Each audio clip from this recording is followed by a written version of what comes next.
오늘 이 아침에 함께 은혜 받으실 말씀은 구약성경 신명기 6장 20절부터 25절에 있는 말씀을 함께 보도록 하겠습니다.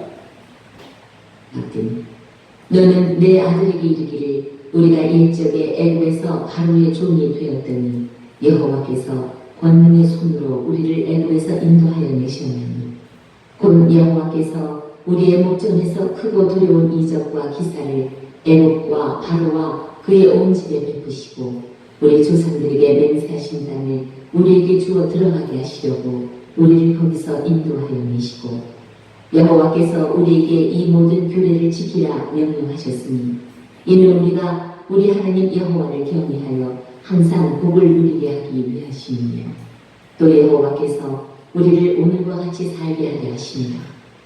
우리가 그 명령하신 대로 이 모든 명령을 우리 하나님 여호와 앞에서 삼가 지키면 그것이 곧 우리의 의로움이라 할지니라.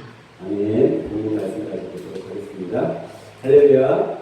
우리 옆에 분과 인사할 때 진정한 광복을 누리세요 하고 인사하도록 합니다. 진정한 광복을 누리세요. 내일은 75번째 광복절 기념날입니다.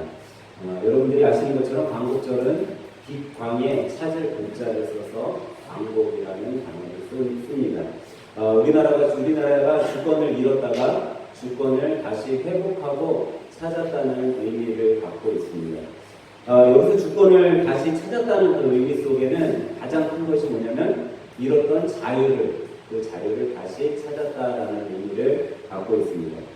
1910년 우리나라는 일본하고 한일합방이라는 조약을 맺게 됩니다. 그 한일합방으로 인해서 우리나라는 모든 자유를 일본에게 뺏기게 되었습니다. 이 한일합방으로 인해서 아무리 우리가 농사를 잘 져서 훈련이 이뤄도 일본이 뺏어가고자 하면 그냥 아무 말 없이 뺏길 수밖에 없습니다. 공장을 아무리 멋지게 지었어도 일본이 약화해가면 그 공장을 일본에게 뺏길 수밖에 없었습니다. 그리고 일본이 우리나라의 일제 치하 속에 태평양 전쟁을 일으키잖아요. 그 기간 태평양 전쟁을 일으킨 기간에 우리나라의 모든 군부치는 하나도 없었어요. 왜? 무기를 만들기 위해 숟가락까지도 다 뺏어갈 정도였습니다. 그래도 아무 말도 할 수가 없었습니다. 왜냐하면 일본의 통치하에 있을 수밖에 없었기 때문이죠. 그리고 그들은 이제 우리나라의 아예 민족 말살 정책을 해서 우리 대한민국이라는 것은 아예 씨조차도 없애버리기 위해 여러 가지 민족 말살 정책을 시행합니다. 이게 뭐죠? 한글을 사용하지 못하겠어요. 또 자녀가 태어나도 아니 이미 한글의 이름을 갖고 있는 사람들도 다 어떻게 해요? 이름을 바꾸겠어요. 일본어로 된 이름을 만들겠죠. 그래야 학교 교육은 말할 것도 없이 다 일본 교육책을 가르치도록 했습니다. 그러면서 이제 민족 말살 정책을 했죠. 그리고 또 젊은 청년들 약 750만 명을 강제 징용을 해서 전쟁 속에 참여하게 만들었습니다.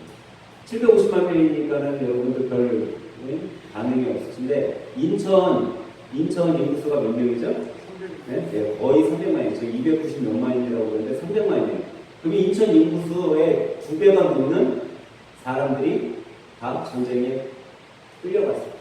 통계적으로는 170만 명이 죽었다라고 하는데 그건 그냥 통계적인 거죠. 보통 통계 나오면 몇 대라고요? 3배 정도라고 얘기하잖아요.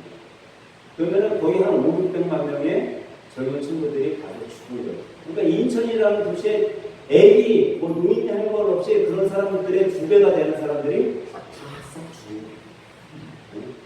그런데도 아무 말도 할 수 없었어요. 왜? 일본의 지배를 받고 있었습니다. 그들은 신사참배를 시켰어요. 기독교인들 중에 이 신사참배에 거부했던 사람들은 다 순교를 당할 수밖에 없었어요. 죽음을 당할 수밖에 없었어요. 이것은 한마디로 우리에게 무엇이 없었기 때문에요? 자유가 없었기 때문입니다. 근데 이 광복은 이런 자유가 없었던 우리 대한민국의 자유를 다시 찾을 수 있게 해주는 것이 바로 광복이라. 광복을 드리고 나서 우리가 농사 지으면 다 누구의 것이 됐어요?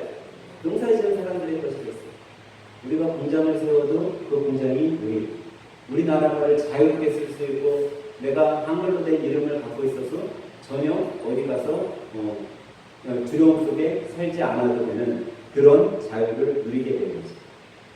그런데 우리나라만 이런 경험을 했냐? 우리나라하고 똑같은 경험을 한 나라가 성경에 기록되어 있다는 거예요. 성경에 나오는 이 이스라엘이라는 나라가 우리하고 똑같은 애굽이라는 나라의 통치를 받으며 살았다는 거예요. 뭐 성경에 보면은 그렇잖아요. 400년간 종살이를 했다라고 얘기를 나오고 있어요.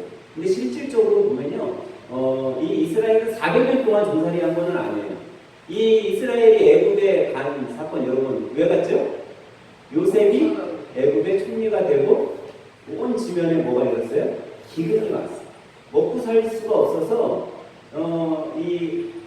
이스라엘 사람들은 애굽으로 이주할 수밖에 없었죠.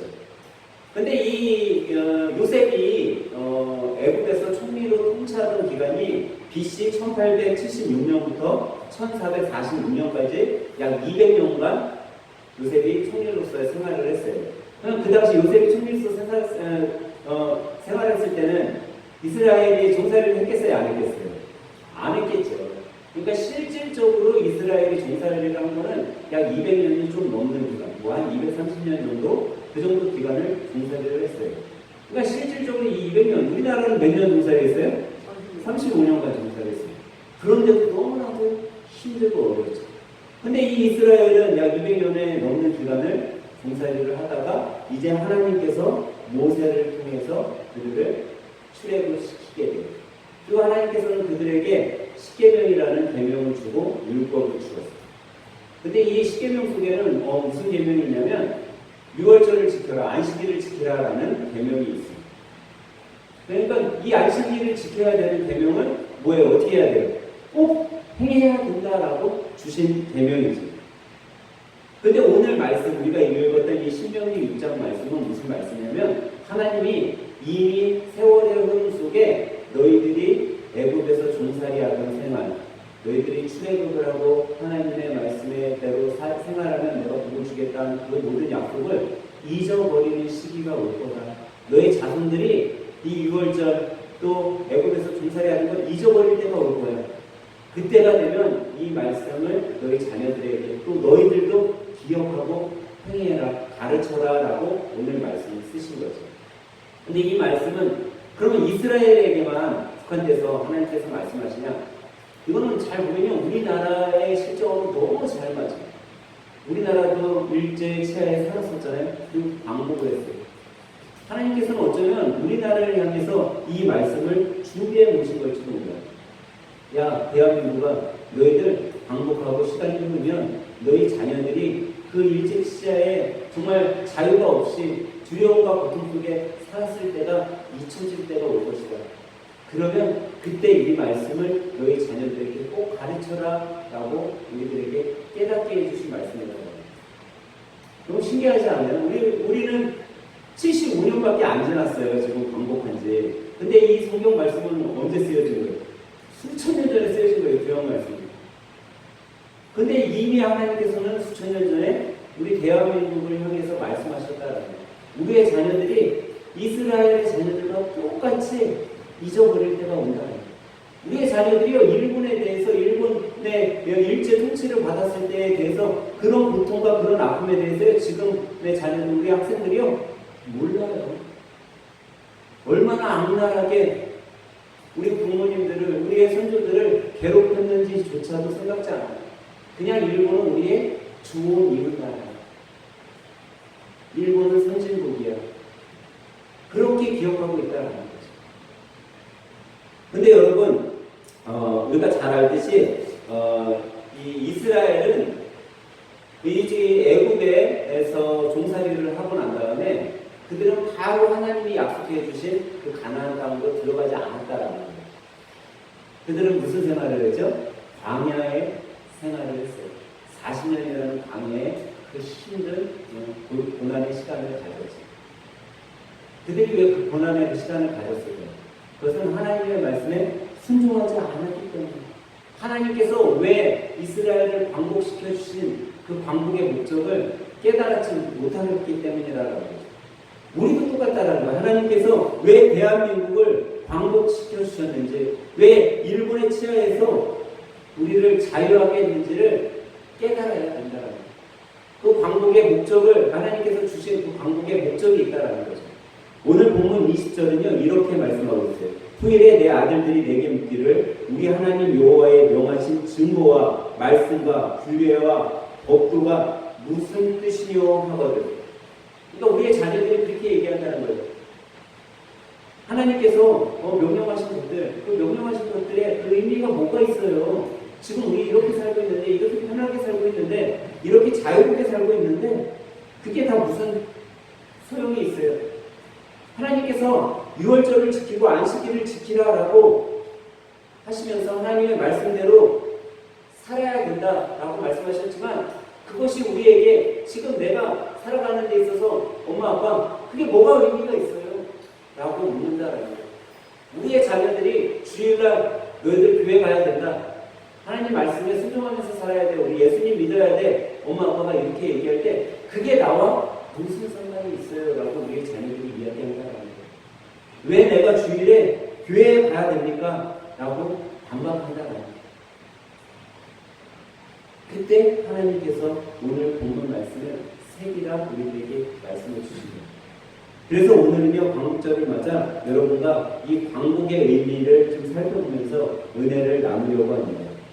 첫 번째, 우리는 광복을 주신 하나님의 은혜에 감사하며 살 것을 우리도 기억해야 되고 우리의 자녀들에게도 가르쳐야 된다.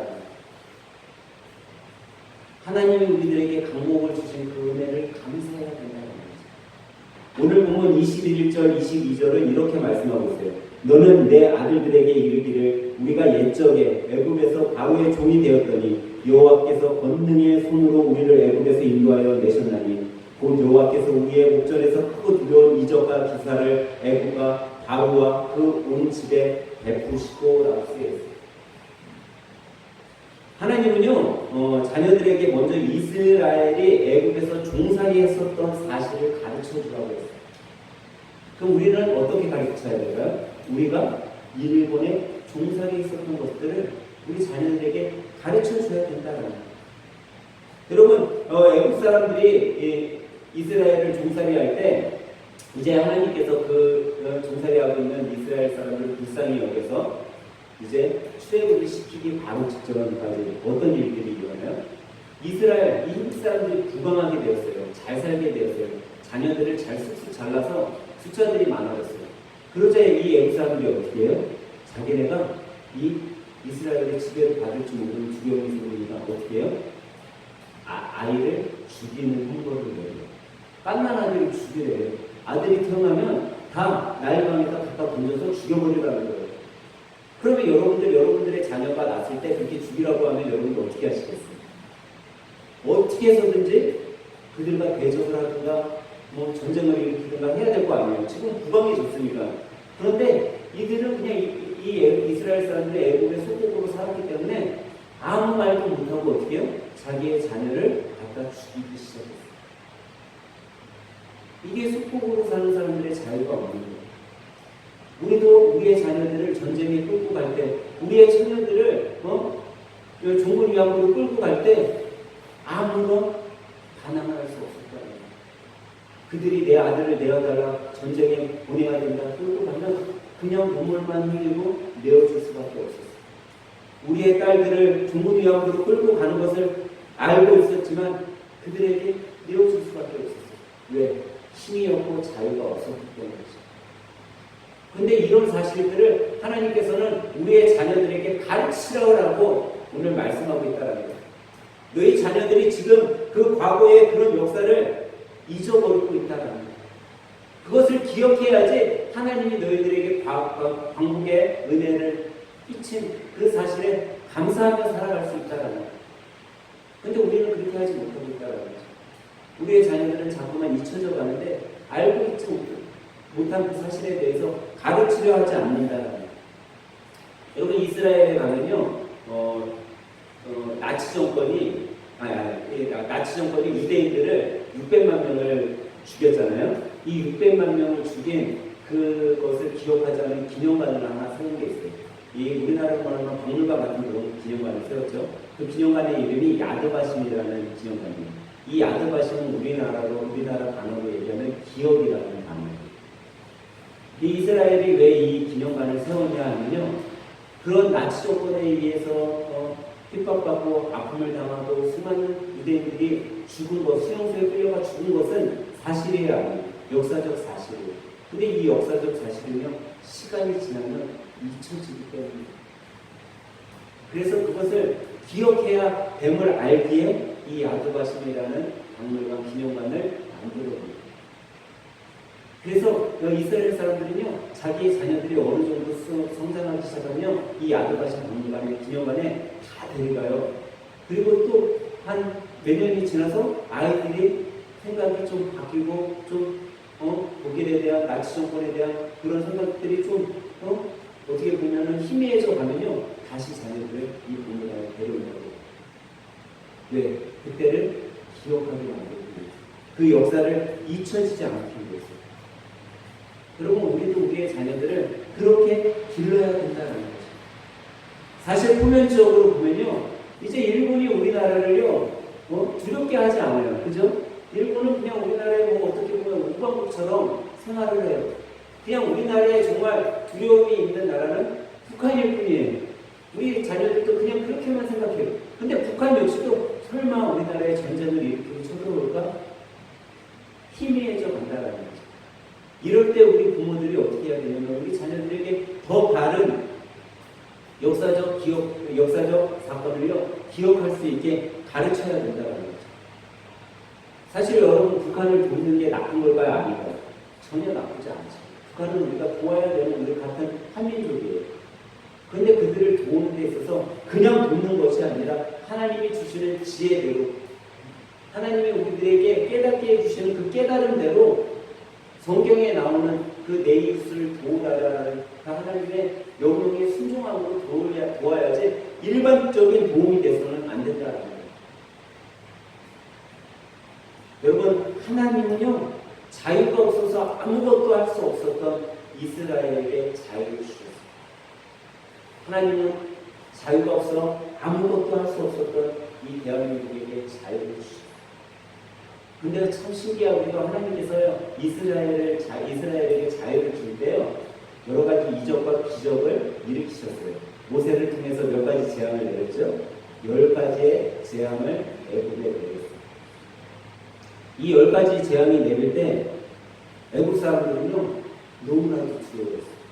무서워했어요. 하나님의 그 광대하심에 그들은요, 쩔쩔했어요. 근데 참 신기하게도 이 이스라엘과 대한민국을요, 빗대서 보면요, 너무나도 성경적인 게 너무 많이 잘 들어맞는다는 거예요. 여러분, 이 애굽 시대의 왕이 누구였죠? 바로였어요. 바로. 사실 이 시대의 왕들의 칭호는 바로라는 단어를 사용을 했어요. 파라오, 바로라는 단어를 썼는데, 이 애굽의 왕이 바로였는데, 일본의 왕은 누구였죠? 당시 우리 일제 시대에 있을 때 일본은 뭐라고 했어요? 천황, 일본 천황을 세웠잖아요. 근데 이 바로 시대, 이 애굽 시대의 바로는요, 신이었어요. 신의 칭호를 바로라고 얘기했어요. 그러니까 하나님을 대적하는 하나의 신인 거야, 바로는. 근데 일제 시대 때 일본 천황은 어땠어요? 똑같이 일본 사람들은요, 일본 천황이 신이라고 생각을 했어요. 그래서 태평양 전쟁 세계 대전을 일으켰을 때 자기네 나라는 신이 지키는 나라이기 때문에 절대 패할 수 없다라고 생각을 했어요. 애국도 똑같았어요. 아무리 큰 재앙을 하나님께 내린다 해도 우리나라는 절대 무너지지 않아라고 생각했다는 거예요. 왜? 바로라는 신이 지키고 있습니다. 근데 하나님께서 그들에게 이적과 기적 10가지 재앙을 통해 그들을 두려움에 떨게 하고 그들이 항복할 수밖에 없고 하나님의 백성을 내보낼 수밖에 없는 그런 항복의 손을 들게 만들었어요. 일본은 어땠죠? 일본에게 하나님께서는 어떤 이적과 재앙을 내주셨어요? 여러분, 소돔과 고모라가 멸망할 때 하늘에서 뭐가 내렸다고 했죠? 불비가 내렸다고 했어요. 유황불이 떨어졌다고 했어요. 하나님은 어떻게 보면 이스라엘에게는 10가지 재앙을, 애굽에게는 10가지 재앙을 내려서 이스라엘을 광복시켰던 것처럼 하나님께서는요, 일본에 우리가 잘 아는 뭘 떨어뜨렸어요? 원자폭탄을 떨어뜨렸어요. 원자폭탄이라는 그런 재앙을 하나님께서 주신 거예요. 사실 미국을 통해서 떨어뜨렸지만 이 원자폭탄이 떨어졌을 때 여러분 그냥 원자폭탄이 어디에 떨어졌죠? 히로시마에 떨어졌잖아요. 이 히로시마에 떨어진 것으로 인해서 일본이 두 손을 들었냐? 절대 그렇지 않아요. 여러분 히로시마에 몇 년도에 떨어졌죠? 1945년 8월 6일 날 히로시마에 원자폭탄이 떨어졌어요. 그런데 일본 사람들은 어떻게 생각했는지 아세요? 야, 그깟 원자폭탄 하나 떨어졌다고 우리가 손을 드냐? 우리를 지키는 신이 있잖아. 일본 천황이 있잖아. 우리는 절대 무너지지 않아. 야, 그깟해야 미국이 원자폭탄 하나 정도 만들었을 거야. 라고 생각했어. 그리고 3일이 지난 8월 9일 날 원자폭탄이 또 하나가 어디에 떨어졌어요? 나가사키에 떨어졌어요. 그러자 그들이 두 손을 뭉쳤어요. 원자폭탄이 하나 떨어지고 났을 때 러시아가 일본을 쳐들어가겠다라고 또 선포했어요. 선전포고를 했어요. 일본은 두 손을 들 수밖에 없었어요. 근데 이 사실 이 원자폭탄의 재앙, 미국이 떨어뜨렸다라고 볼 수 있지만 하나님이 이 재앙을 일본에 내려주신 거예요. 이것으로 인해 어떻게 보면 대한민국은 이스라엘이 하나님이 10가지 재앙을 애굽에 내려주셔서 출애굽했던 것처럼 대한민국을 광복시키기 위해서 하나님께서 불의 재앙을 일본에 내렸기 때문에 우리는 하나님이 우리에게 강복을 주셨다는 사실을 깨달아야 됩니다. 그렇기 때문에 우리는 하나님의 은혜에 감사하며 살아가야 되는 사람들이라는 거죠. 사랑하는 여러분이 하나님의 은혜에 감사하며 여러분들 사시고 여러분들의 자녀들에게도 우리가 왜 이 광복의 은혜, 그 은혜를 하나님께 감사하며 살아야 될지를 가르치는 믿음의 성도들이 되시길 주님의 이름으로 간절히 축원합니다. 하지만 여러분, 광복을 허락하신 하나님께 우리는 감사하는 것만으로 끝내서는 안 된다는 거예요. 그보다 한 걸음 더 나가야 된다는 거죠. 두 번째로 하나님이 이스라엘과 우리 대한민국에게 자유를 되찾게 해주신 이 목적이 무엇인지 여러분들이 깨닫고 또 우리 자녀들에게 가르쳐 줘야 된다는 거예요. 과연 하나님께서는 왜 우리들에게 광복을 주셨을까? 왜 이스라엘에게 광복을 주셨을까? 오늘 보면 23절에 보면요, 이렇게 말씀하고 있어요. 우리 열조에게 맹세하신 땅으로 우리에게 주어 들어가게 하시려고 우리를 거기서 인도하여 내시고 라고 써 있어요. 하나님께서 이스라엘을 애굽 땅에서 인도하여 내신 그 이유는요, 하나님께서 미리 약속하고 맹세하신 땅으로 그들을 인도해 주기 위함이라고 말씀하고 있습니다. 그런데 왜 하나님께서 이 가나안 땅, 하나님이 약속하신 이 땅에 왜 들여보내주셨을까? 그거는 우리가 가나안 땅에 이스라엘 백성들이 들어갔을 때의 모습을 살펴보면 금방 알 수 있어요. 그들은 가나안 땅에 딱 들어갔을 때 제일 먼저 뭐 했죠? 하나님께 예배했어요. 그러니까 하나님께서 이스라엘 백성들을 광복시켜 주신 이유는, 그 목적은 뭐예요? 하나님께 예배하라고 그들을 광복시켜 주신 거예요. 하나님께서 우리 대한민국을 일본의 통치하에서 자유롭게 광복시켜 주신 그 이유가 다른 데 있지 않고 하나님께 예배하라고, 하나님께 찬양하라고 여러분과 저를 광복시켜 주셨다는 거예요. 이 땅을 광복시켜 주셨다는 거예요. 여러분, 북한은요, 아직도 마음껏 예배하지 못해요. 마음껏 찬송하지도 못해요. 그들은 소리내어 기도하지도 못해요. 그래서요, 북한에 갔다 온, 지하교회에 갔다 온, 아니면 지하교회에서 생활했던 북한 주민들이요, 이야기하는 것 중에 하나가, 자기네는 마음껏 찬송할 수 있고, 마음껏 기도할 수도 없어서, 소리내어 기도할 수 없으니까 어떻게 해요? 여러분, 찬송할 때 여러분 어떻게 해요? 몸을 어떻게 하세요? 좌우로 이렇게 움직이죠? 여러분, 소리내어 기도하지 않고 그런 사람들, 아니면 소리내어 기도하는 사람들도 기도 가면요, 어떻게 기도하는지 아세요? 몸을 어떻게 하는지 아세요? 여러분, 좌우로 들거나 아니면 앞뒤로 들면서 기도를 해요. 근데 여러분, 맨바닥에 방석도 없어요. 거기에 무릎 꿇고서 소리내어 기도할 수가 없어서 몸을 흔들며 찬송하고 몸을 흔들며 기도하니까 땅이 어떻게 됐을 것 같아요? 땅에 이 무릎이 닿는 데가 탁 하얗고, 얼마나 거기에 무릎 꿇고 앉아서 기도하고 찬송했습니까? 그런데 여러분, 우리는 자유롭게 예배하고 자유롭게 기도하고 자유롭게 찬송할 수 있음에도 불구하고 우리는 그렇게 하나님 앞에 예배하고 있냐고요. 하나님이 원하시는 그 온전한 예배, 주님께서 우리들에게 바라시기에 방법을 주셨는데 그런 예배를 과연 여러분과 저는 드리고 있냐는 거죠.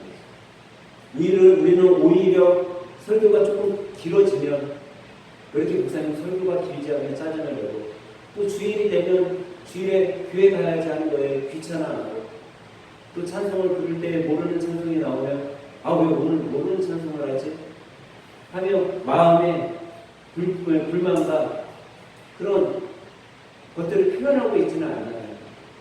또 교회 예배가 끝나면 뭐 그리 세상 일이 바쁜지 교회를 빨리 빠져나가려고 하는 그런 생활의 모습을, 그런 바쁨의 그런 모습을 갖고 주님 앞에 예배드리는 분이 있지 않나 한번 생각해 봐야 된다는 거예요. 여러분, 성도는요, 그리스도인들은요, 하나님이 함께 해야 하실, 여러분, 기쁘고 즐겁게 되는 거예요.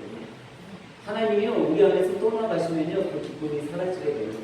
하나님이 우리 안에서 머물지 않으면요, 우리는 참 자유를 누리지 못하게 되는 거예요. 그래서 하나님께서는요, 우리가 하나님 앞에 예배드리는 자가 되기 위해 우리에게 방법을 주신 것입니다. 그러면 여러분, 우리가 예배할 때 하나님께서 주시는 그 축복을 계속 누리기 원하면 꼭 해야 될 것이 있어요. 그것이 바로 기도해야 된다는 거예요. 우리가 이 강복의 자유를 계속 누리기 위해서 우리는 기도해야 돼요. 사도 바울은요, 디모데전서 2장 2절에 이렇게 말씀하고 있어요. 왕과 높은 위치에 있는 모든 사람을 위해 기도함으로써 우리는 하나님을 예배하고 경외하며 조용하고 평화롭게 살 수 있다라고 말하고 있어요. 사도 바울이 누구를 위해서 기도하라고요? 왕과 위정자들을 위해 기도하라고. 그것은 우리에게 사도 바울이 말하고 있으면 우리는 누구를 위해 기도하라는 거예요? 대통령과 위정자들, 정치가들을 위해 기도하라는 거죠.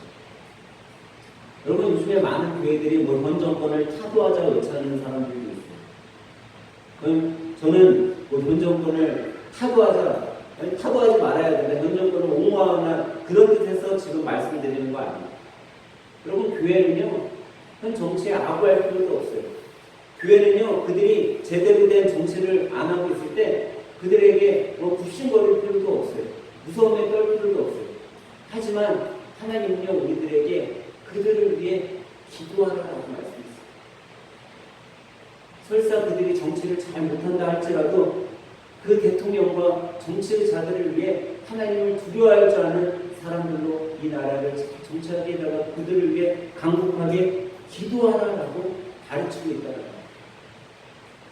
그러니까요, 여러분과 제가 현 정부를 질책할 필요가 없는 거예요. 현 정부가 어떻게 됐든 우리는요, 그들을 핍박할 필요도 없어요. 정말 하나님의 말씀에 어긋난 행동을 한다면 우리도 피켓 들고 나가서 주의해야겠죠. 근데 그런 일에 앞서서 여러분과 저에게 하나님께서는 그들을 위해, 그 영혼을 위해, 그 영혼들을 두고 기도하라고 가르치고 계시다는 거죠. 오늘 본문 24절에 가면요, 이렇게 말씀하고 있어요. 여호와께서 우리에게 이 모든 규례를 지키라 명하셨으니 이는 우리로 우리 하나님 여호와를 경외하여 항상 복을 누리게 하기 위함이시며 또 여호와께서 우리로 오늘날과 같이 생활하게 하여 하심이라. 여러분과 제가 이렇게 하나님께 예배드리고 기도하고 방복의 자유를 뺏기지 않도록, 다시 누군가가 우리의 자유를 빼앗으려 할 때 그것을 뺏기지 않도록 노력하고 하나님 앞에 예배하며 하나님의 말씀에 순종하며 살아갈 때 하나님께서 어떻게 해요? 우리에게 복을 주신다는 거예요. 그 자유의 삶을 누릴 수 있게 해주신다는 거예요.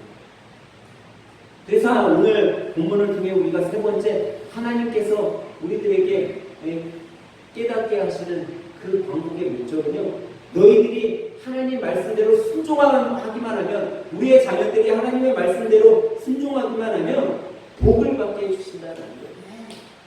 여러분들이 하나님의 말씀 가운데 순종하며 살기만 하면 하나님께서 복을 주신다.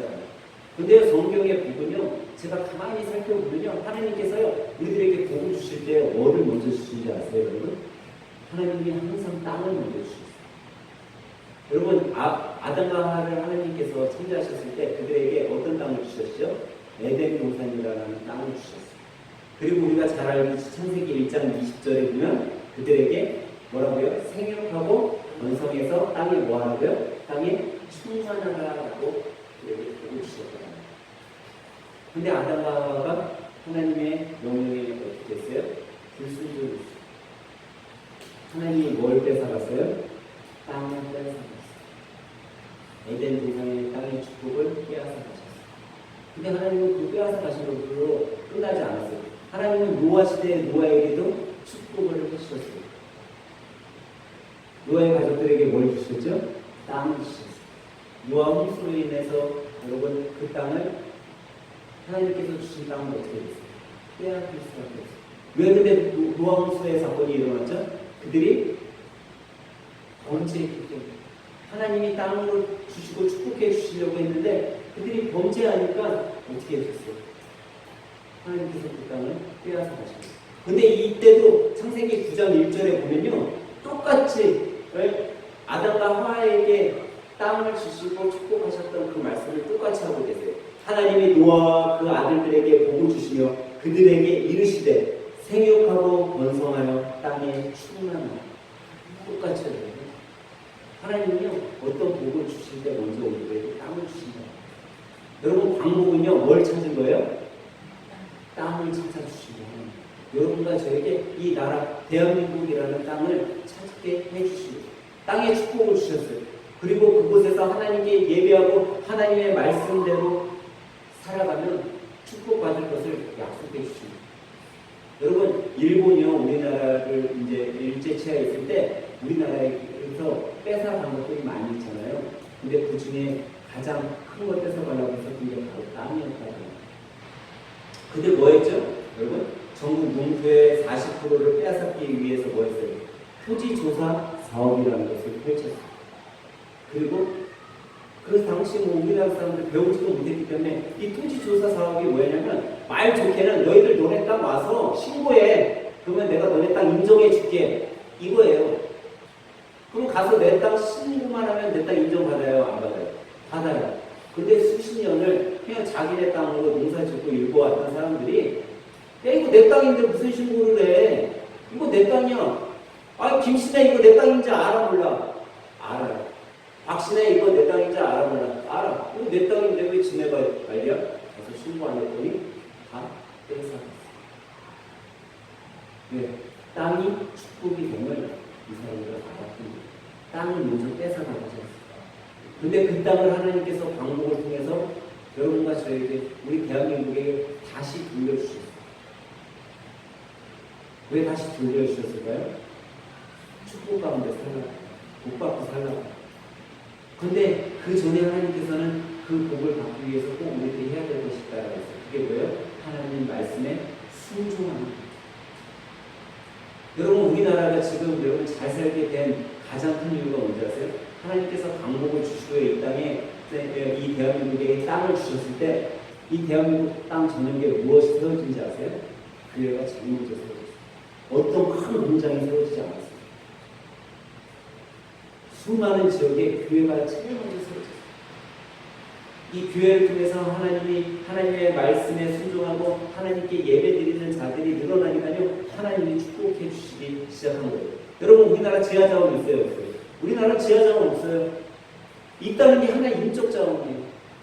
근데 이 인적 자원 하나 가지고요, 우리나라요, 지금 세계의 군사력도 거의 탑이에요, 우리나라. 탑 수준의 군사력을 갖고 있어요. 경제도 우리나라 상위권이에요. 교육 수준이요?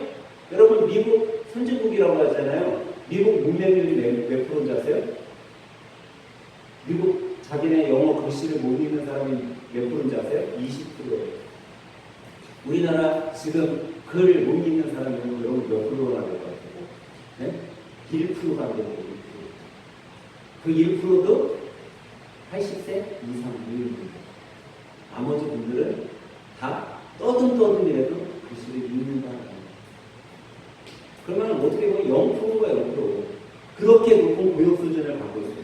뭐 생명공학도 뭐 코로나19가 터졌지만 우리나라도 어쨌든 코로나 치료제라는 걸 만들고 백신을 만들고 그러잖아요. 그렇게 수준이 높아요. 뭐 우리나라 청년들이 외국에 나가서 뭐 손흥민 같은 세계적인 스포츠 선수들이 나와요.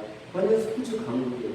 근데 이런 국가가 될 수 있었던 그 이유, 바로 하나님께서 우리나라를 땅을 회복하게 하시고 축복해 주셨기 때문입니다.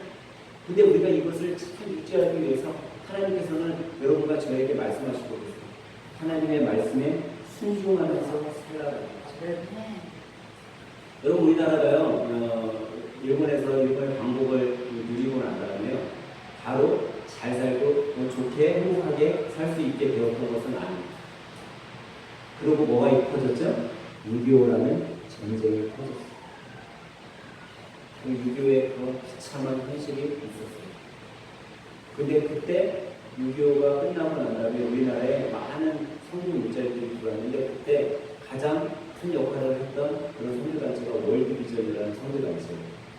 이 월드비전은 6.25가 끝나고 40년이 넘게 우리나라를 도와왔어요. 1990년도까지 우리나라의 무신양면으로 도운 선교단체예요. 근데 여러분 이 무신양면으로 도왔던 월드비전이요, 지금은 한국 월드비전이요 42년 동안 세계 곳곳에 어려운 나라들을 돕고 있습니다. 우리도 지금 우크라이나하고 러시아하고 전쟁 터져갖고 우크라이나 이제 도우려고 제가 월드비전을 통해 12월 달, 그러니까 이제 12월 이제 성탄절을 좀 기점으로 해서 성교비를 좀 잘 저축을 해가지고 그 월드비전을, 한국 월드비전을 통해서 우크라이나에게 전달하려고 지금 계획 중입니다. 근데 우리나라가요, 이 도움을 받는 국가에서 도울 수 있는 나라, 정말 1950년대 수많은 고아와 또 미망인들을 월드비전의 사람들이 세계 문자를 통해서 해외 원조를 통해서 40년이 넘게 후원받았던 이 나라가 도와주는 나라. 그래서 이 월드비전의 총재인 디너츠라는 이 사람이요, 이렇게 얘기했어요. 한국은 이런 역동성을 다른 나라들에게 도전과 감동으로 해주는 나라이며 한국이 아시아에서의 나눔의 철학을 가장 잘 실천하고 있는 나라다라고 세계 사람들에게 알리면서 다닙니다. 여러분, 우리가 이런 나눔의 선배의 나라가 될 수 있었던 가장 큰 것, 우리나라가 부흥 발전할 수 있었던 가장 큰 것은요, 곳곳에 주님의 교회가 세워지고 하나님 앞에 예배드리는 사람들이 날마다 더해졌을 때야말입니다. 여러분, 우리나라 지금 경제가 어떤 시기라고요? 발전하고 있는 시기라고요? 침체하고 있는 시기라고요? 침체하고 있어요. 근데 가만히 보면요, 경제가 침체하는 게 아니라 뭐가 침체하고 있어요? 교회가 침체하고 있어요. 하나님을 믿는 자들의 수가 날마다 줄어들고 있어요. 하나님의 말씀대로 산다고 자들의 수가 날마다 줄어들고 있다. 분명 하나님께서는 오늘 25절에 이렇게 말씀하고 있어요. 우리가 그 명령대로 이 모든 명령을 우리 하나님 여호와 앞에서 삼가 지키면 그것이 곧 우리의 의로움이니라 할지니라. 여러분과 제가 의롭게 되는 건요, 우리가 하는 게 아니에요. 여러분과 저는요, 우리를 조금이라도 의롭게 할 수 없어요. 여러분과 저를 누가 의롭게 해주세요? 하나님께서 의롭게 해주시는 거예요. 근데 그 의로움은요, 하나님께 순종만 하면, 하나님께 순종하는 교회, 하나님께 순종하는 자녀에게 하나님이 의롭다 인정해 주신다는 거예요. 우리가 잘나고 완벽해서 하나님께서 우리를 인정해 주시는 것이 아니에요.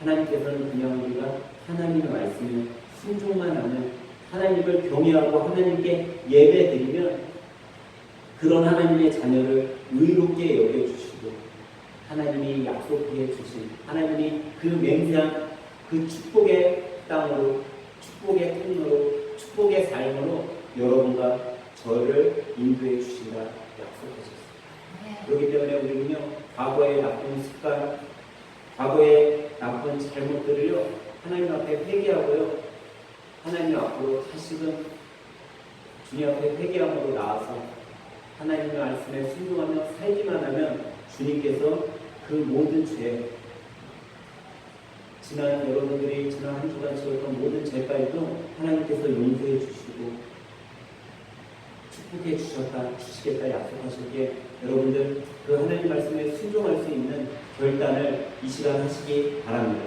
그리고 이번 한 주 살아가실 때 그 결단 가운데 정말 하나님께서 이 광복의 축복을 우리나라에게 주셨던 그 이유와 목적을 마음속에 깨달음으로 정말 여러분도 하나님 앞에 순종함으로 잘 되는 축복, 우리의 자녀들에게도 이 광복의 의미를 가르치고 깨닫게 함으로 우리의 자녀들도 후 시대에 정말 하나님이 주시는 잘 되는 축복을 경험하며 살아갈 수 있도록 인도해주고 가르치고 양육하고 삶 가운데 경험하시는 하늘샘교회 성도 여러분들이 다 되시길 주님의 이름으로 간절히 축원합니다. 기도하겠습니다. 우리에게 광복의 자유를 주시는 하나님 감사합니다. 이 하나님의 은혜를 잊지 않고 기억하게 하시니 감사합니다. 세월의 흐름 속에 자꾸만 잊혀져가는 이 모든 하나님의 은혜를 잊지 않게 우리의 자녀들에게 가르치게 하시니 감사합니다.